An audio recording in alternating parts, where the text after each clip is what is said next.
അല്ല, ഇന്നലെ മഹാരാഷ്ട്രയിൽ 7 കോൺഗ്രസ് MLA ക്രോസ് വോട്ട് ചെയ്തില്ലേ, കാലുമാറി വോട്ട് ചെയ്തില്ലേ? ഈ ചെറിയ ചെറിയ തെരഞ്ഞെടുപ്പൊന്നും നമ്മൾ വലിയ ശ്രദ്ധ കൊടുക്കണ്ട. രാജ്യം പൊതു തെരഞ്ഞെടുപ്പിനെ നേരിട്ട് കഴിഞ്ഞു. ആ നേരിട്ട് കഴിഞ്ഞതിന് ശേഷം ദേശീയ ജനാധിപത്യ സഖ്യം അധികാരത്തിൽ വന്നു. കോൺഗ്രസ്സിന് 100 സീറ്റ് തികച്ചില്ല. ജനങ്ങൾ അവരോട് അടുത്ത 5 വർഷവും പ്രതിപക്ഷത്തിൽ ഇരിക്കാൻ പറഞ്ഞിരിക്കുകയാണ്. കുറച്ച് സീറ്റ് അവർക്ക് അധികം കിട്ടിയിട്ടുണ്ട്, അംഗീകരിക്കുന്നു. അപ്പോൾ ഇനി അങ്ങോട്ടുള്ള 5 വർഷം NDA ഭരിക്കും. അതാണ് യാഥാർത്ഥ്യം. ശരി, അത് ചെറിയ വിജയങ്ങളായി കണക്കാക്കണമെന്നാണ് താങ്കളുടെ നിലപാട്. ശരി, ഞാനത് വിട്ടു. അത് നമുക്ക് പിന്നീട് ചർച്ച ചെയ്യാം. രണ്ടാമത്തെ ഏറ്റവും പ്രധാനപ്പെട്ട വിഷയം, ഇന്നത്തെ ചർച്ചയുടെ മുഖ്യ വിഷയം ഇതാണല്ലോ. ആ ഭരണഘടനാ ഹത്യാ ദിവസമായി നിങ്ങൾ ആചരിക്കാൻ തീരുമാനിച്ചു. എന്റെ ചോദ്യം ഇതാണ്, അഡ്വക്കേറ്റ് VP പത്മനാഭൻ. 1949 നവംബർ 30-ാം തീയതി ഓർഗനൈസർ പുറത്തിറങ്ങുമ്പോൾ അതിൽ പറഞ്ഞിരുന്ന പ്രധാനപ്പെട്ട ഒരു വാചകം ഇതാണ്: The worst thing about this new constitution of India is that there is nothing Indian in it. ഈ പുതിയ ഭാരത ഭരണഘടനയിൽ ഏറ്റവും മോശമായ കാര്യം എന്തെന്ന് വെച്ചാൽ അതിൽ ഭാരതീയമായ ഒന്നുമില്ല.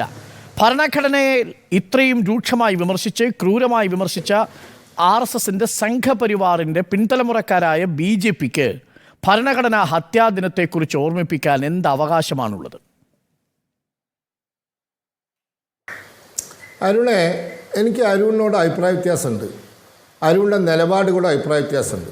എന്ന് വെച്ചിട്ട് ഞാൻ അരുണിനെ ജയിലിൽ പിടിച്ചിടുക, അരുണിനെ പോലീസ് സ്റ്റേഷനിൽ കൊണ്ടുപോയിട്ട് പട്ടിയെ തല്ലും പോലെ തല്ലുക? കേരളത്തിൻ്റെ മുഖ്യമന്ത്രി പിണറായി വിജയൻ കൂത്തുപറമ്പ് MLA ആയിരുന്നു അടിയന്തരാവസ്ഥ കാലത്ത്.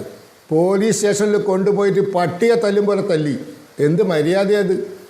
ഈ പ്രമേയം സ്പീക്കർ അവതരിപ്പിച്ചപ്പോൾ കോൺഗ്രസിൻ്റെ കൂടെ നിൽക്കാൻ SP ഉണ്ടായിരുന്നോ? നിൽക്കൂല. കാരണം മുലായം സിംഗ് യാദവ് ജയിലിലായിരുന്നു. RJD ഉണ്ടായിരുന്നോ? ഉണ്ടാവില്ല. കാരണം എന്താ? ലാലു പ്രസാദ് യാദവ് ജയിലിലായിരുന്നു. എന്തിന്? ET മുഹമ്മദ് ബഷീറില്ലേ, ഇപ്പോഴത്തെ മുസ്ലിം ലീഗ് MLA, അദ്ദേഹം MP നിൽക്കൂല. എന്താ അറിയോ? അന്ന് അഖിലേന്ത്യാ ലീഗായിരുന്നു അദ്ദേഹം.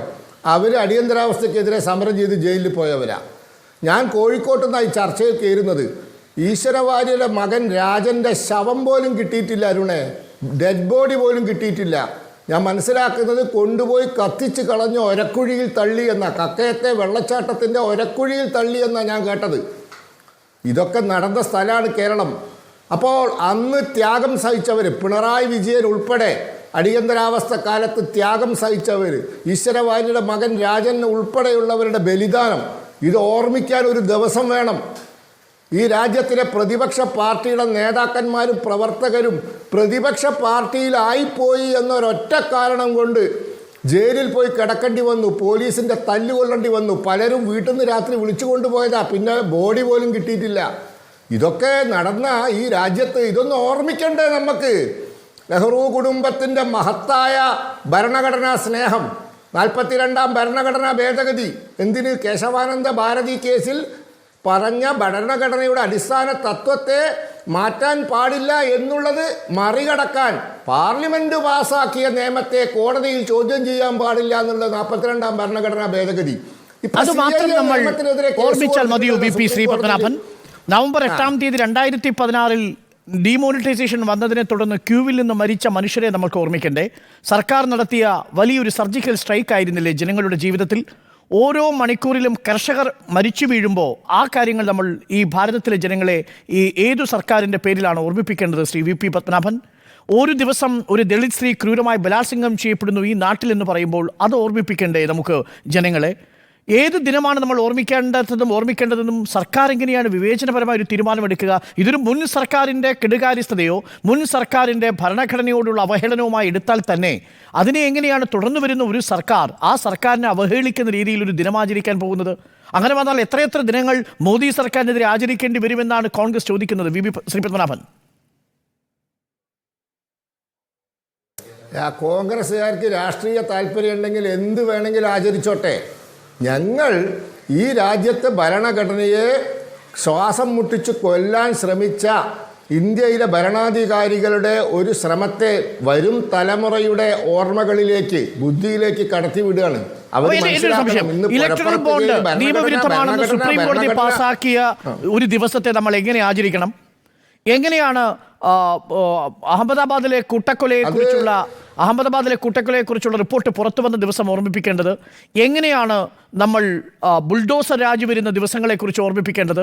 അപ്പോൾ അങ്ങനെ ഓരോ ദിവസങ്ങളെയും ഓരോ സർക്കാർ ഇങ്ങനെ മാറി മാറി വരുമ്പോൾ ഓർമ്മിപ്പിക്കാൻ നിന്നാൽ ഇന്ത്യയിൽ 365 ദിവസം പോരാതെ വരുമല്ലോ ശ്രീ പത്മനാഭൻ.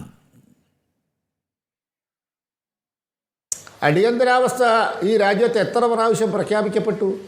എൻ്റെ അരുണെ 90 സംസ്ഥാന സർക്കാരുകളെ ആ കോൺഗ്രസ്സുകാർ പിരിച്ചുവിട്ടത്.